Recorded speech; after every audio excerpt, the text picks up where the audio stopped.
Madam, கவலைப்படாதீங்க. செழினுக்கு எதுவுமே ஆகாது. எனக்கு என் புள்ள வேணும். அவனுக்கு எதுவும் ஆயிடக்கூடாது. நீங்க செஞ்ச புண்ணியம் செழியன் தம்பிய காப்பாத்திடுமா. நீங்க அழாதீங்க. கடவுள் உங்களை கைவிட மாட்டாரு. நல்லா தானே இருந்தான். ஏன் இப்படி திடீர்னு வாந்தி எடுத்து மயக்கம் போட்டு விழுந்தான்? எனக்கு எனக்கு ஒண்ணுமே புரிய மாட்டேங்குது கண்ணுமா. ஏன் எப்படின்னு டாக்டர் வந்து சொன்னாதான் நமக்கே தெரியும்.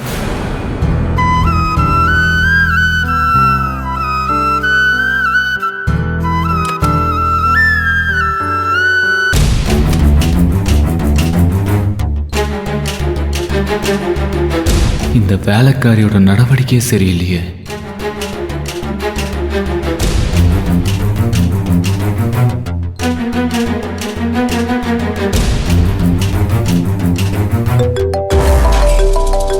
சாந்தி தான் கால் பண்றா. வேலையை முடிச்சிட்டான்னு நினைக்கிறேன். என்ன சாந்தி, மேட்ரை முடிச்சிட்டியா?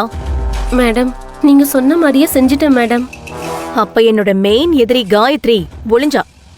மேடம், ஆனா ஒரு தப்பு நடந்து போச்சு மேடம். என்ன, விஷம் வச்சது நீதான்னு தெரிஞ்சிருச்சா? அத பத்தியெல்லாம் கவலைப்படாத. உன்னை நான் எப்படியாவது வெளியில எடுத்துறேன்.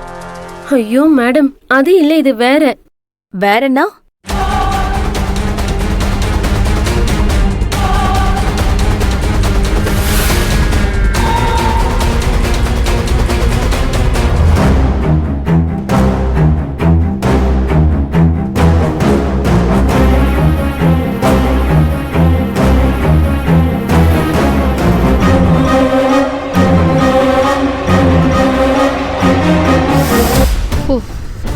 ஏய், என்ன சொல்ற? செழியன் அதை குடிச்சிட்டானா? ஆமா மேடம்,